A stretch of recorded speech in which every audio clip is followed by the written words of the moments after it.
Inyuma y'igihe kitari gito agwariye mu bitaro vyakira Ingozi kwigenekerezo rya 24 z'ukwezi kwa gatatu umwaka wa 2023, abarundi abanyarwanda ndetse n'abakunzi ba reggae muri rusangi hirya no hino ku isi bababajwe bikomeye n'urupfu rw'umwe mu baririmbyi baba legend, umwe mu baririmbyi binararibonye mu muziki yamenyekanye nka SAIDI BRAZZA, ariko ku mazina yiwe y'ukuri akaba yitwa Ahishakiye Saidi. Benshi bagiye bamenya mu muziki biciye mu ndirimbo nka burikukiye, indirimbo nka yameza amenyo, indirimbo nka twiganirira, indirimbo ndakeneye urukundo n'izindi yagiye aririmba. Umuririmbyi SAIDI BRAZZA nkuko idini rya Islam yarasanzwe asengeramwo ribitegekanya, yaje gufubanwa iteka kwigenekerezo rya 24 nyene, afubanirwa iteka Ingozi ni mu buraruko bw'igihugu cy'u Burundi. Uyu munsi tugiye kugaruka ku buzima bubabaje ndetse n'ubuzima SAIDI BRAZZA yagiye acamwo, ubuzima bushobora kwigisha buri wese kwihanganira ivyo yagiye acamwo n'ibibazo umuntu yagiye acamwo. Ni umwe mu nararibonye mu muziki w'u Burundi, ni umwe mu bantu dushobora kwigirwa ko vyinshi. Nimuze tugarukere ku buzima bwa SAIDI Ahishakiye, benshi mu muziki mwamenye nka SAIDI BRAZZA. Ikaze.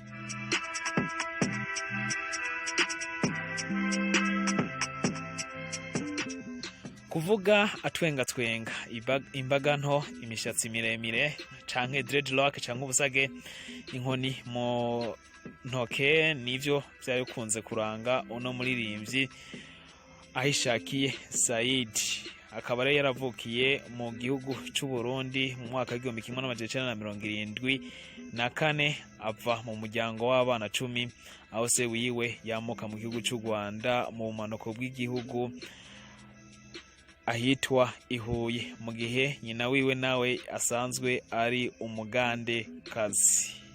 Yakuze rero akunda igihugu cy'u Burundi ndetse akunda n'igihugu cy'u Rwanda, aho umuryango wiwe waje uva nyuma y'ibibazo bitandukanye igihugu cy'u Rwanda cagiye gicamwo, aho rero SAIDI BRAZZA yaje gukurira Ingozi ni mu buraruko bw'igihugu cy'u Burundi. Kubera gukurira mu Burundi rero ni navyo vyaje gutuma akunda igihugu cy'u Burundi, naho se wiwe yava mu gihugu cy'u Rwanda, naho nyina wiwe akava mu gihugu cy'u Buganda. SAIDI BRAZZA mbere yuko afata mikro yarazi ko azoba umukinyi w'umupira, akaba rero yarakuze akunda gukina umupira kuko arivyo yibonamwo. Gusa ubwo yakura yaje kwibonamwo yindi mpano, aho yatanguye kwandika ibicuba canke se za poem ndetse n'indukino abantu bakunze gukina bitwa théâtre.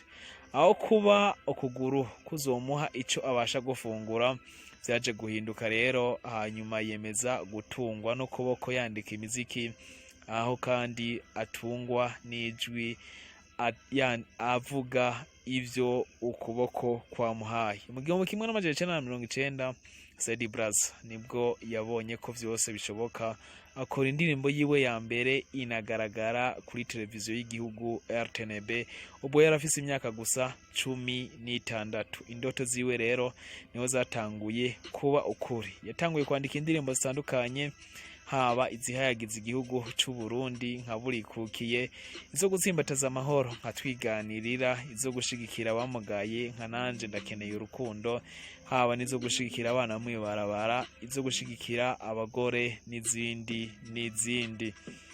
Mu ntango z'ibihumbi 2000 SAIDI BRAZZA yarayoboye Bena Leonard niyo mwongere mu ndirimbo biciye mu mudiho wa reggae. Aha ni naco gihe SAIDI BRAZZA yatanguye gukora indirimbo ziwe hanze y'igihugu, aho yagiye hanze y'igihugu mu gihugu ca Tanzania i Dar es Salaam, akorerayo alubumu yiwe ya mbere yasohotse mu mwaka wa 2003 yise Twiganirira.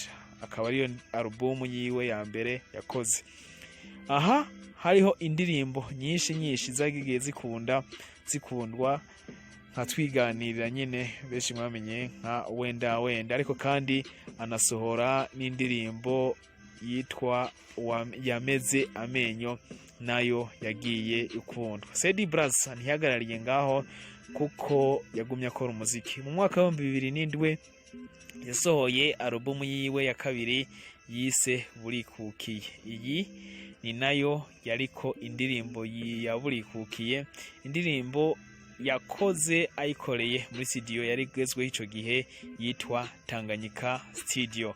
Afashijwe n'umukuru w'igihugu cy'u Burundi nyakwigendera Petero Nkurunziza yaje kuyikorera amasanamu aho yasohotse mu mwaka wa 2012. Aya masanamu rero akaba amwamwe na cyane isanamu ya Rwagasore Louis yarayikuye muri presidence y'igihugu cy'u Burundi. Kuva mu mwaka wa 2012 SAIDI BRAZZA yatanguye kugendera hanze y'umugabane wa Afrika aja mu bihugu by'Uburayi na cyane aja mu gihugu cy'Ububirigi, igihugu cy'Ubufaransa n'ibindi.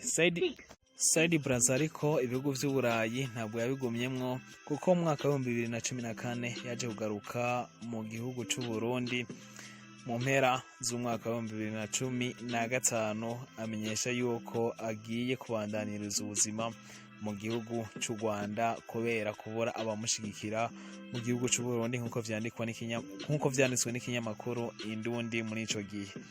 Biri navyo vyashitse aho yaje gushika mu gihugu cy'u Rwanda hanyuma mu mwaka wa 2016 SAIDI ayishakiye yaje gufatwa n'igipolisi cy'igihugu cy'u Rwanda yagirizwa gutunga no gukoresha ibiyovyabwenge. Ibi akaba ari navyo rero vyaje gutuma afatwa aja gupfungirwa mu igororero ry'abantu bakoresha ibiyovyabwenge riri Iwawa. Nkuko buri muririmbyi wese muri buri buzima agenda camwo abushira ku mugaragaro biciye ku mpapuro n'amajwi bivanye n'ibihe SAIDI BRAZZA yariko aracamwo yavyanditse mu ndirimbo yise iyisi mureba, aho yagize ati singira impamba ntekeye uretse ijwi nahawe na Rurema, je singira itungo ntunze uretse ijwi nahawe na Rugaba, singira umuryango undirira uretse ijwi nahawe na Rugira.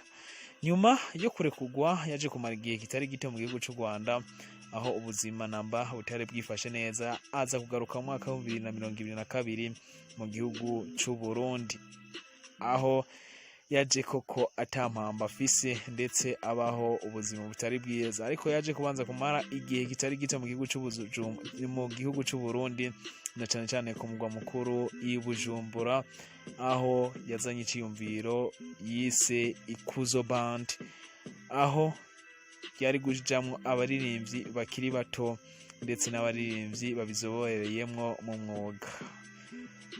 Ibi ariko kino ciyumviro ntishaje gushika uko yaje gusezera isi, kino ciyumviro atagishize mu ngiro kuko indwi zibiri z'imbere y'urupfu rwiwe yaje gufatwa n'ubugwayi ngo aho yaribwa nkuko vyanditswe n'ikinyamakuru imbere aza kuduga Ingozi aho yaje gusezerera isi ku igenekerezo rya 23 rishira igenekerezo rya 24 mu kwezi kwa gatatu mwaka wa 2023. SAIDI BRAZZA rero yaje gushengera isi kubera ubugwayi aho yaragwariye mu bitaro Kila aho benshi bita kwa Moize kwibarabara rija Imuyinga ni mu ntara ya Ngozi isanzwe iri mu buraruko bw'igihugu cy'u Burundi. Asezera isi ku myaka 48 asize abana 4. Prince Kim ubu yiga muri kaminuza y'u Burundi, SAIDI kaminuza i Bujumbura. SAIDI afise imyaka 17. Neza Maya umukobwa aba Ingozi na Iwacu Noah aba mu gihugu cy'Ububirigi ni mu kumugabane wa Buraya. Benshi naho bamwibukira mu ndirimbo, abaririmbyi b'Ingozi benshi bamwibukira ku bucuti yagiye agirana nabo na cyane ko yabafashije gushinga Club Rock Bujumbura ku Gasaka, aho buri muririmbyi wese yidagadurira akabasha gukuza impano yiwe. SAIDI BRAZZA yamenyekanye muri reggae, yemeza ko indirimbo ziwe zishingiye ku mudiho ndetse n'intambo abaja bagiye bakora ubwo batambuka bagana ku mugabane wa Amerika. Keshi Saidi Brazza ariko ntiwakunze kumubona afise ubusage, ariko kandi hari igihe wasanga afise ubusage. Ngo ibi ngo vyaba vyatumwe nuko kugira ubusage bisigura kuba mu bibazo, naho mu gihe udafise ubusage bisigura yuko atabibazo urimo. Reka tugushimire ko twabanye neza. Subscribe, share, like na comment. Mubaho bivana